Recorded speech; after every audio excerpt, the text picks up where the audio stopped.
कहाँ से आए सर? मैं यहाँ ये आसपास से हूँ। और आप मंगपुर से ही क्या? मंगपुर से ज़्यादातर बाहर ठहरता हूँ ना। तो दरअसल ये जो है ना, अभी ये तो म्यूज़ियम है। अ, ये जो म्यूज़ियम, ये जो मतलब ये जो घर है, ये बंगलो है। ये बंगलो ब्रिटिश, यानी कि ये ब्रिटिश राज जब था, कॉलोनियल रूल ना, तभी ये इस्टेब्लिश हुआ था। उन लोग ने, ब्रिटिश लोग ने बनाया था ये। उस समय ये चीफ केमिस्ट बंगलो था। 19 ऐसे 30, 31, 32, 30 उसमें चीफ केमिस्ट बंगलो था। और उस समय यहाँ पर एक क्रिमिनोलॉजिस्ट रहते थे, उनका नाम था doctor MM Sen, Manmohan Sen, and he was from Kolkata. और उनके साथ में उनका एक वाइफ रहते थे, मैडम, उनका नाम था मैत्री देवी, जो एक लेखिका थी। उनका एक नोवेल बहुत फेमस है, और वो नोवेल का नाम है नहन नथी। और वो जो सर था डॉक्टर MM सेन, वो सिंकोना फैक्ट्री वहाँ पर है। और वो जो सिंकोना फैक्ट्री 1875 साल में फैक्ट्री इस्टेब्लिश जो हुआ है था। पीछे में दे जो देख रहे हो वो फैक्ट्री। वहाँ पर जहाँ पर मेडिसिन बनता है, मलेरिया का दवाई बनता है, ठीक है। तो उस समय डॉक्टर MM सेन का ये क्वार्टर था, एक सरकारी बंगलो जैसा था। और उनका वाइफ जो था मैत्री देवी, और मैत्री देवी के वजह से रविंद्रनाथ टैगोर इधर 4 बार, मतलब इधर आया था, विजिट किया हुआ था। और क्यों निमंत्रण किया? क्योंकि बचपन से रविंद्रनाथ टैगोर और ये जो मैत्री देवी था, उनको घनिष्ठ संबंध था। क्योंकि उनका पिताश्री डॉक्टर सुरेंद्र नाथ दास गुप्ता था।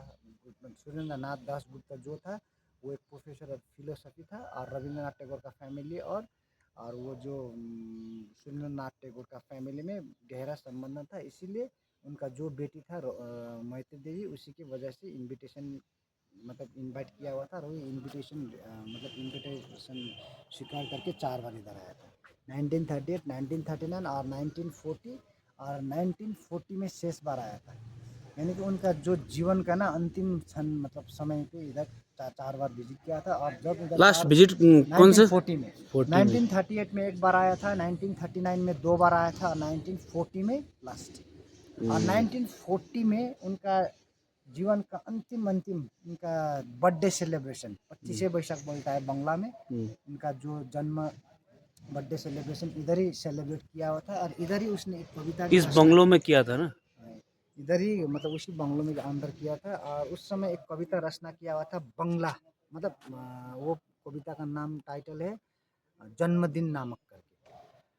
और जब पहली बार आया था तो उस समय सुरेल बंगलो में ठहरा था 15 दिन, 1938 21 मई से लेकर 4 जून 1938 तक।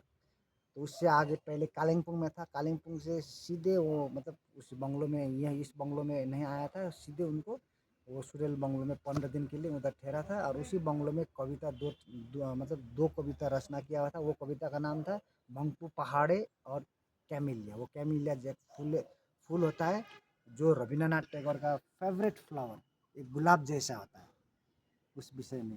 और जब इधर 4 बार आया था ना, तो उसने, मतलब रविंद्रनाथ टैगोर गुरु, मतलब टैगोर जी ने बहुत कविता रचना किया हुआ है। जैसे कि मंगपू पहाड़े, कैमिलिया, जन्मदिन, छेले बेला, 9:30, बंगला भाषा परिचय, मानसी, 9:30, ऐसा ऐसा है।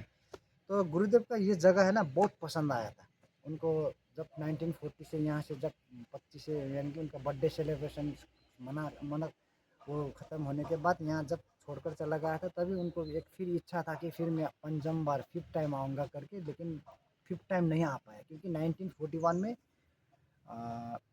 प्रोस्टेट ऑपरेशन के बाद में गुरुदेव का निधन हुआ, उनका जो वास स्थान पे, जोरासांको, जो कोलकाता में है, वहाँ पर। और जब गुरुदेव रविंद्रनाथ टैगोर का 1941 में उनका देहांत हुआ ना, तो उसके 3 इयर्स लेटर, 3 बरस के बाद में, जो यहाँ पर एक जो सर था डॉक्टर MM सेन और उनका वाइफ मैत्री देवी, उन लोग की कोशिश में ये सरकारी बंगलों को एक कन्वर्ट करके एक नया नाम दिया, रविंद्र मेमोरियल भवन करके। और उसी दिन से इसको एक म्यूज़ियम से जाना जाता है। अंदर सब चीज़ें, जब रविंद्रनाथ टैगोर इधर आया था तो उनका उस समय उसने यूज़ किया हुआ जितना भी सामान, जैसे कि बाथ टब, जहाँ पर वहाँ जहाँ पर स्नान करता था वो बाथ टब है, जहाँ पर वो सोता था बेड है, और जहाँ पर वो बैठ कर लिखते थे वो चेयर टेबल, जहाँ जो वो औषधि यूज़ करते थे, औषधि वगैरह सब यहाँ वहाँ पर है। आप जाकर देख सकते हैं। और वहाँ, और जो कविता रचना किया हुआ है रविंद्रनाथ टैगोर ने, वो सब अंदर है, आप देख सकते हैं। और उनका जो भी पेंटिंग्स है, जैसे कि रविन्द्रनाथ टैगोर का एज जब 60 वर्ष का था ना, तभी उनने ये पेंटिंग एक्टिविटीज स्टार्ट किया था। तो पेंटिंग्स सब वगैरह आप देख सकते हैं। ओके, थैंक यू कुशल जी। तो आप सुन रहे थे इन्हीं की जवानी, यहाँ के केयर टेकर है कुशल भाई। अच्छा ये भाई दादा, आप लोग कलकत्ता से यहाँ आया, यह रविंद्र भवन कैसा लगा फर्स्ट थिंग? ये तो हमारा तो बहुत अच्छा लगता है। हम पहली बार आया मंगटू में, रविन्द्रनाथ टैगोर का जो है ये देखने के लिए आया है। इधर आके तो सुना था बहुत कुछ, इधर से किताब उताब लिखा था, लेकिन कौन सा किताब हम तो पता नहीं अभी उसका नाम। ना पहले आप लोग को यहाँ टिकट काट के अंदर जाना होगा ना। हाँ, आपको कैसा लगा दादा? मुझे भी पीसफुल एरिया, बहुत अच्छा शांत स्वभाव की जगह है, बहुत अच्छा लग रहा है। अच्छा। इसीलिए